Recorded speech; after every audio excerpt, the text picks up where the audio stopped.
한번 기도하고 시작합시다. 하나님 감사합니다.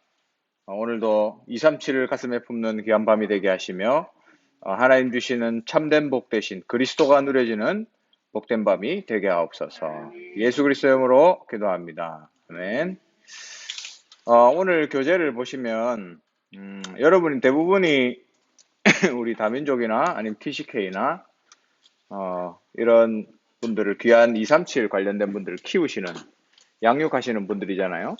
그래서 지금 현재 계속 나오고 있는 이 교재의 내용은 한 사람을 어떻게 처음부터 복음으로 양육할 것인가에 대한 내용이에요.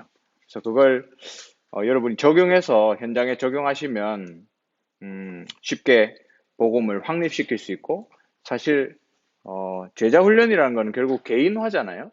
이 개인화가 정말 중요합니다. 한 사람을 복음을 정리시켜서 이 사람이 복음을 이해하게 만드는, 그게 굉장히 중요한 개인화의 내용이기 때문에 우리가 정리해도 좋지만 개인적으로 이미 정리된 교재를 가지고 여러분이 사역을 하시면 돼요. 그럼 굉장히 쉽습니다. 뭐 우리 우발도 같은 경우에는 이제 만약에 나중에 멕시코로 간다 그러면 멕시코에서 뭐 신자를 만나든 불신자를 만나든 한 사람을 복음을 이해시키고 양육하는 일은 굉장히 중요한 거잖아요. 그러니까 그만큼 이 부분을 여러분이 정리해서 가지고 있는 게 중요합니다. 뭐 교재 안에 다 나와 있으니까 이걸 활용하면 돼요. 그래서 여기 보니까 양육자의 대상자에 대한 질문을 그랬죠. 여러분이 양육하는 사람에 대한 질문 그랬는데 일단 여러분이 지도자로서, 그러니까 복음 전하는 전도자로서 전도 이전에 해야 될 것들이 있습니다. 전도 이전에 이제 해야 될 것들이 있다 그랬는데, 일단 다락방을 준비해라 그랬죠. 그 준비, 실제 하는 것보다 준비하는 게 굉장히 중요한데요. 내가 이 사람을 어떻게 양육할 것인가, 거기에 대한 계획이 있어야 됩니다. 그냥 되어지는다 해도 좋지만 계획이 있고 전략이 있어야 된다 이 말이죠. 그리고 이 사람과의 어떤 관계, 이제 이 부분도 준비해야 되고요. 그리고 이 사람을 중심으로 내가 어떻게 복음을 전할지 한 그 장소, 시간, 내용 다 필요하겠죠. 이제 이런 다락방에 대한 준비가 필요하단 말이죠. 그리고 여러분이 메시지 준비를 하는데, 저도 처음에 이제 다락방을 하게 되면 처음에 제가 훈련받고 다락방을 처음 뛸 때에 메시지 어떻게 준비해야 될지 전혀 감이 안 잡히더라고요. 근데 그 기준이 뭐냐면 내가 이 내용을 가지고 은혜 받으면 돼요. 그럼 그게 기준입니다. 제가 목사로서 설교를 준비해도 결국에는 잘된 메시지 준비보다 내가 이 메시지 통해서 은혜 받으면 그게 전달되거든요. 그러니까 그 메시지, 이게 결국에는 이제 전도지의 효과가 난다 그랬습니다. 그리고 세 번째, 연결망을 구축한다 그랬는데 한마디로 이제 조장이죠. 어떤 다락방을 하든 여러분이 1대1로 다락방 하는 거 말고, 그죠? 1대1 다락방 말고 모아서 그룹으로 할 때는 반드시 이 사람이 역할을 하도록 안 세우면 여러분이 힘들어요. 사역하기 힘듭니다. 그래서 제가 하는 모든 다락방은 요거 담당하는 사람이 있어요. 그리고 이런 사람이 세워지기 전에는 그룹으로 하는 다락방을 안 해요. 왜냐하면 뭐 중심이 없기 때문에, 구심점이 없기 때문에 하다가 끝나버려요. 흐지부지. 그래서 이제 조장을 잘 세워서 이 사람이 뭐 연락도 하고 모으고, 지금 온라인으로 해도 제가 그 사람한테 준비를 해놓으면 이제 다 할 수 있도록 준비도 해놓고, 오늘 들어오는 사람 안 들어오는 사람 연락도 다 해놓고 그런 걸 해요. 그 역할을 한단 말이죠. 그러니까 이 조장이 굉장히 중요합니다. TCK들도 마찬가지예요. 이걸 할 수 있는 조장이 꼭 있어야 됩니다. 그 한 명. 그죠? 안 그러면 사역하는 사람들 다 챙겨야 돼요. 그럼 결국에는 내가 지쳐버리면 아무것도 안 되는 거예요. 이해가시죠? 그래서 여기에 나와 있는 이름, 전화, 기도 시간, 시간 이랬는데 결국에는 이제 지금식으로 말하면 300 리스트. 이 다락방 안에서 이제 우리가 기도하는 리스트, 이걸 두고 여러분이 계속 이 안에서 이제 소통을 하는 거죠. 이런 준비가 필요합니다. 그래 놓고 이제 이 사람을 양육하는데 한 사람을 놓고 어떤 메시지가 정리돼야 되냐. 지금 그전 메시지부터 나왔죠. 그죠? 구원의 길 기본 메시지와 또 여러분이 전도자로서 어떤 준비를 해야 되는가 이런 메시지들이 계속 오고 있죠. 그러면서 오늘 이 양육 대상자에 대한 질문 그랬는데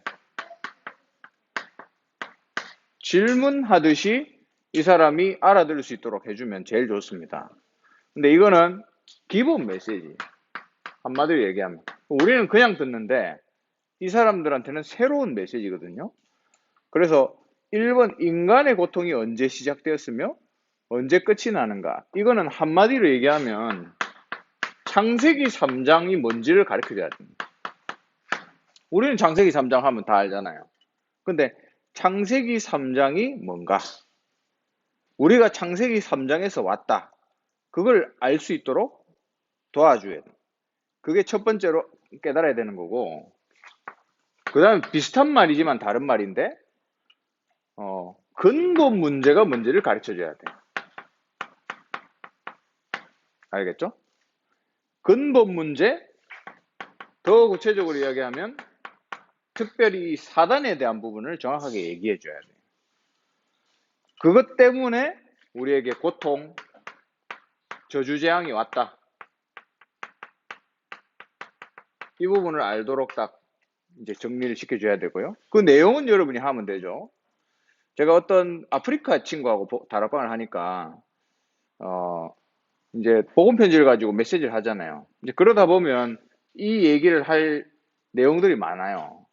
그러면 이제 우리나라에 일어나고 있는 창세기 3장과 근본 이 문제들. 그러니까 그냥 생각하기에는 우리 집이 왜 이러냐 이러는데, 결국에는 이게 근본 문제로부터 사단에게 당한 가정의 저주다. 그걸 얘기해 주면서 누구 집안에도 있냐 물어봤어요. 그러니까 그 데이빗 당신이 얘기한 것보다 우리 집이 훨씬 많다 하면서 쫙 얘기하더라고요. 들어보니까 완전 창세기 3장이에요. 괜찮은 집안인데도 완전 창세기 3장이에요. 그래서 집안에 영적 문제 때문에 막 돌아다니는 사람도 한 명 있고요. 그런 걸 보니까 이거는 진짜 237 나라 전 세계 공동이구나. 아니 여기 아프리카에서 온 사람들도 이 완전히 여기 걸려 있다니까요. 그래서 이 근본 문제, 특히 이 사단으로 인한 고통과 저주, 재앙이 뭔지를 알게 해줘야 돼요. 어린이도 똑같습니다. 그리고 세 번째, 뭘 얘기해 주냐면, 그래서 그리스도가 필요하다. 이 삼직, 세 가지 있죠? 요걸 딱 설명해 주면 돼요. 그래서 이게 모든 문제 해결이다. 요걸 알아들으면 일단 복음을 알아듣는 거예요. 여러분이 복음 전해보고 요렇게를 못 알아들으면 아직까지 못 깨달았는 거예요. 맞죠? 간단한 얘기 아닙니까? 그리고 네 번째는 그러면 어떻게 해결되는가? 복음의 말씀으로 치유될 수 있다는 걸 가르쳐 줘야 돼요. 일단 여러분이 증인이니까 복음 말씀으로 당연히 치유될 수 있고 잘못된 게 신비주의다. 그렇죠?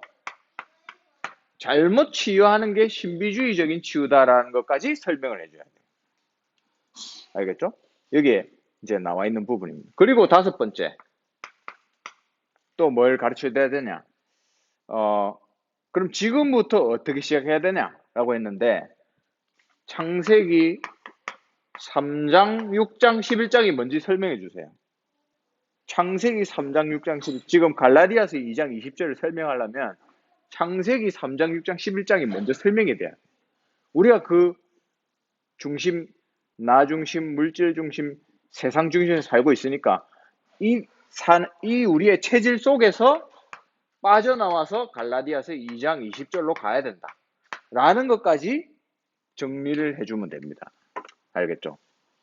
그러면 기본 메시지가 정리되는 거예요. 알겠죠? 이렇게 정리해 주시고, 그러면서 여기 보니까 양육에 대한 메시지 그랬죠? 양육에 대한 메시지 하면서 훈련 1단계를 참조해라 그랬습니다. 훈련 1단계가 뭔지 기억나세요? 자, 기억 안 나죠? 훈련 1단계가 뭐였냐? 구원의 길입니다. 구원의 길이 정리되도록 양육하는 거예요. 이거는 영접하는 용도만이 아니라 양육하는 메시지입니다. 그래서 이 메시지가 정리되도록 해주면서 또 가장 중요하게 해야 되는 게 뭐냐? 성경 구절 암송하도록. 여러분이 양육할 때 이 내용 가지고 요렇게 이걸 가지고 양육하면 된다. 그냥 이렇게 쉽게 얘기해 주는 거예요, 이 교재에서. 그래서 요 기본 메시지를 질문을 통해서, 여기 지금 다 질문이잖아요, 그죠?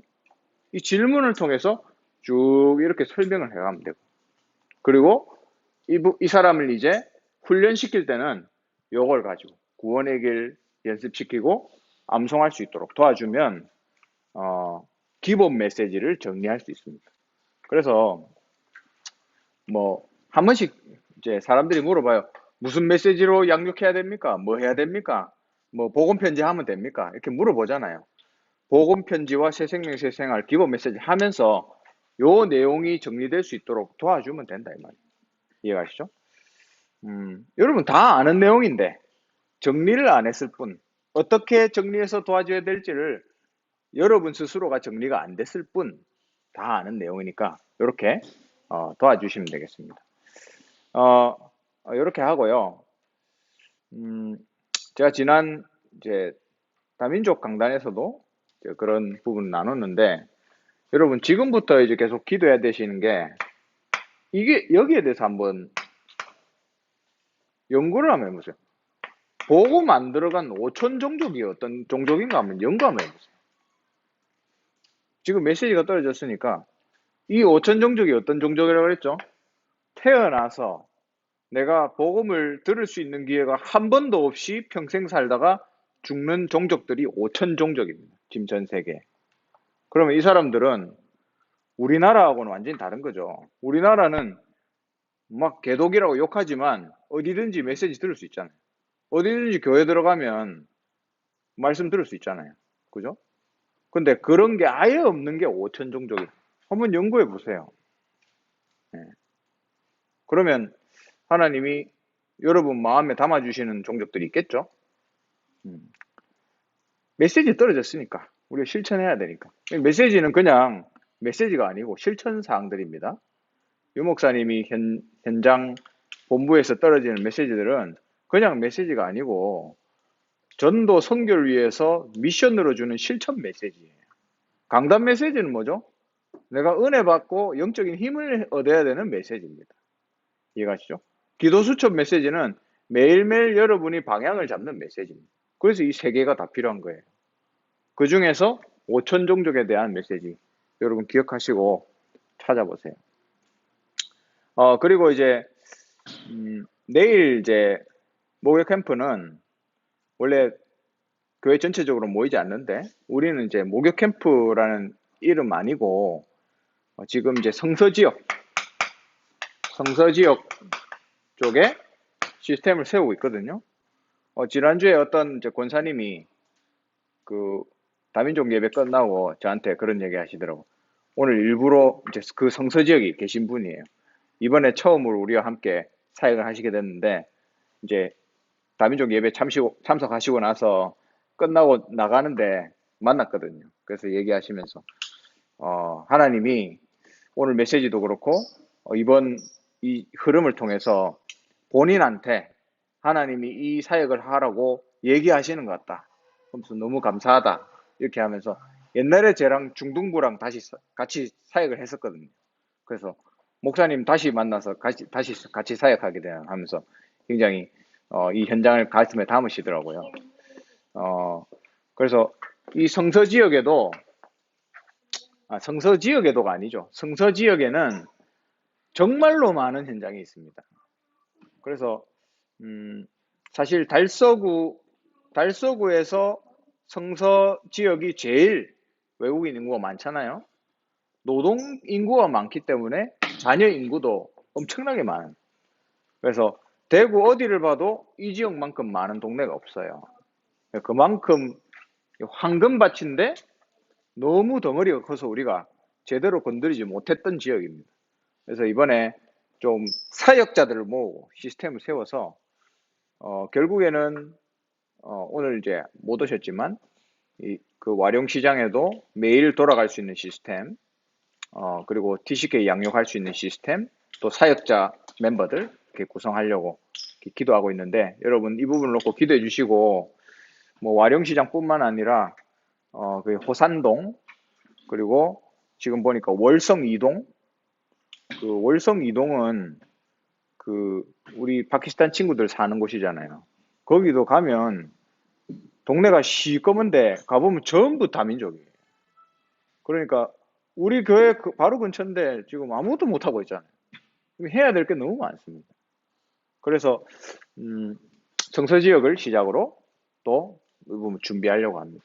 그래서 앞으로는 지금 제가 올해 들어와서 하나님이 그런 응답을 주셔서 감사한데, 예전에 이제 그 다른 분들한테 어떤 부담이 있었냐면 우리랑 같이 사역하자 하면 다민족부에 소속이 돼서 다민족부에 쑥 들어와야 된다라는 생각 때문에 부담이 크셨던 것 같아요.